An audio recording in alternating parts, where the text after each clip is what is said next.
Okay, so I've unsoldered this connector, which was setting like this on the speaker, and you can see the two wires here were soldered onto these two tabs.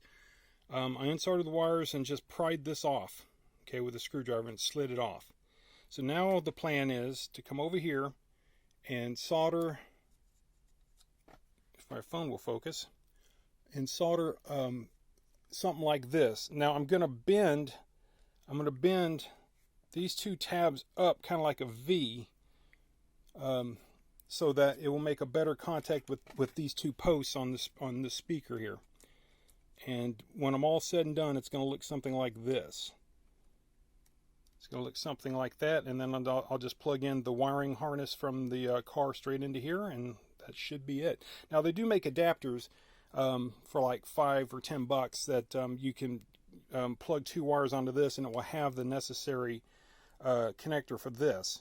And that's a lot less work, but I don't have time to wait for shipping and all that, because I want to get this done today. So this is my approach, and I'll show you what it looks like when I'm done.